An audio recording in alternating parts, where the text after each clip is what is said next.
perbanyaklah mengingat kematian. Dan kematian itu justru bukan akhir, tapi kematian itu adalah awal dari kehidupan yang panjang. Karena orang yang ingat mati, pasti mereka takut berhutang. Orang yang ingat mati nggak akan mau berhutang, karena hutang itu akan membebani anaknya, membebani istrinya, membebani rumah tangganya. Sudah jatuh ketimpa tangga.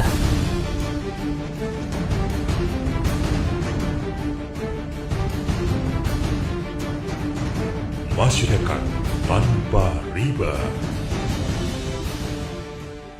Assalamualaikum warahmatullahi wabarakatuh. Sahabat cinta Quran, bisa kita rasakan kebahagiaan yang amat sangat andai saja diri kita, anak-anak kita, keluarga kita ada yang menjadi penghafal Al-Quran. Bayangkan negeri ini, dari Sabang hingga Merauke, lahir banyak penghafal Quran yang bukan hanya menghafal Quran, tetapi dia mengamalkan, bahkan memperjuangkan Al-Quran.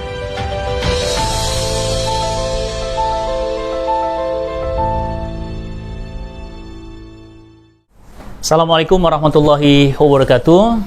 Sahabat semuanya, alhamdulillah kita bersyukur pada Allah, kita diberikan kesempatan untuk bisa mengisi hidup kita dengan bekal-bekal amal soleh, karena perjalanan hidup kita akan sangat panjang menuju Allah. Alam dunia yang sedang kita lewati tak lebih dari 60 bahkan 70 tahun saja, sementara perjalanan kita menuju Allah amat sangat panjang. Maka perjalanan yang singkat ini saya mengingatkan diri saya dan keluarga besar MTR, perbanyaklah bekal-bekal pulang kita, rakuslah beramal soleh, dan perbanyaklah permohonan ampunan kepada Allah Subhanahu wa Ta'ala. Sahabat MTR dimanapun berada, saya jadi teringat hutang, maka saya teringat Nabi kita tercinta Nabi Muhammad SAW ketika beliau menyolatkan seorang sahabat. Ketika beliau takbiratul ikhram, Allahu Akbar, maka kemudian beliau menurunkan tangannya dan beliau pulang. Kemudian beliau ditanya, "Ya Rasulullah, mengapa ditinggalkan jenazah tadi?" Karena Rasul bertanya, apakah dia punya hutang? Maka kemudian para sahabat bertanya, "Ya, dia ada hutangnya." Maka Rasul kita mengatakan, "Solatkanlah bagimu." Maka para sahabat bingung, tidak mau, dan Rasul melanjutkan perjalanannya pulang. Maka para sahabat berlari kemudian mengejar dan memegang tangan Nabi dan mengatakan, "Ya Rasulullah, tolong solatkan jenazah ini, tolong solatkan mayat ini, kamilah yang akan membayar hutangnya." Perhatikan baik-baik sahabat MTR dimanapun berada, Nabi ketika melihat jenazah, Nabi ketika melihat mayat, yang ditanya bukan apakah dia tadi solat, yang ditanya bukan apakah dia sudah pernah umrah haji, enggak. Nabi nggak nanya apakah dia sudah nikah, enggak. Yang Nabi tanya, jelas, clear, Nabi tanya adalah apakah dia memiliki hutang. Berarti apa yang mengkhawatirkan seorang Nabi yang cintanya begitu besar kepada umatnya adalah hutang. Bahkan Nabi bertanya bukan sholat, bukan saum, bukan hajinya, bukan sedekahnya, tapi Nabi bertanya apakah mayat ini memiliki hutang. Maka kemudian para sahabat menjawab, "Ya Rasulullah, ada." Nabi bertanya lagi untuk memastikan hutang ini, beban ini. Maka kemudian Nabi bertanya, "Berapa?" Sahabat menjawab, 2 dinar. 2 dinar itu sekitar, 1 dinar itu 4,25 gram emas. Kalau 4.250.000 berarti hanya sekitar 8 jutaan.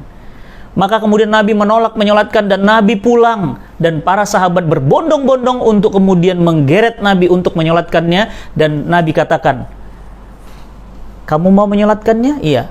"Lunaskan hutangnya." Maka kemudian di antara sahabat ada yang berkata, "Ya Rasulullah, aku yang membayar hutangnya." Maka kemudian jenazah ini beruntung karena diimami oleh Nabi SAW. Betapa berat urusan utang. Tapi berapa berat sekarang kita kemudian menjadikan utang sebagai lifestyle kita. Beli mobil hutang, beli rumah hutang, beli handphone hutang. Bahkan transaksi pinjol sekarang mencapai ratusan triliun. Pertanyaannya adalah, apakah kita tidak merasakan apa yang Nabi kita resahkan, yakni hutang? Maka berbahagialah teman-teman sahabat komunitas di MTR, antum adalah pejuang sesuatu yang meresahkan Nabi kita. Antumlah yang berjuang untuk menenangkan Nabi kita, agar umat ini terbebas dari hutang.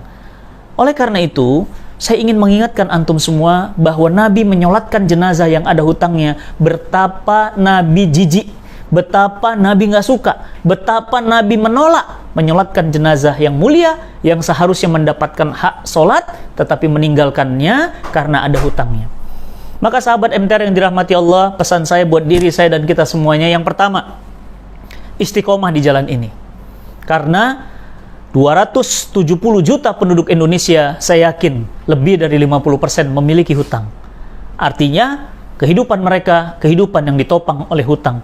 Negaranya hobi hutang, pemerintahnya hobi hutang, penguasanya, pengusahanya, terutama bahkan mungkin kita, hampir-hampir tidak lepas dari yang namanya hutang. Bahkan bahayanya hutang ini hobi, dia akan ketagihan dan terus-terus. Maka yang pertama, istiqomahlah di jalan ini, perbesar wilayah dakwahnya, jadikan ini sebagai core dakwah kita. Yang kedua, saya menasihati kepada kita semuanya, jangan sampai kita kabura maqtan indallahi an taqulu ma la taf'alun. Ngomong cash, ternyata antum utang juga. Kalau fotoan keren ya, cash, ternyata antum nggak cash. Maka teman-teman yang dirahmati Allah, saya ingin mengingatkan antum, Allah Subhanahu wa taala menyatakan kabura maqtan indallahi an taqulu ma la taf'alun. Alangkah besarnya murka Allah kepada orang yang mengatakan sesuatu tapi dia tidak melakukan apa yang dia katakan. Teman-teman semua, tolong saya ingatkan diri saya dan kita semuanya, jangan sampai kita kabura maqtan. Murka Allah besar kepada orang yang nggak walk the talk. Apa itu walk the talk? Nggak sesuai omongan dengan perilakunya. Ngomong cash tapi beli motor leasing, ngomong cash tapi utang sama orang tua masih ada. Maka teman-teman semuanya, nasihat saya untuk diri saya dan kita semuanya, yuk walk the talk. Jangan sampai kita ngomong sholat, tapi anak kita nggak sholat. Ngaji, tapi ternyata anak kita nggak bisa huruf hijaiyah.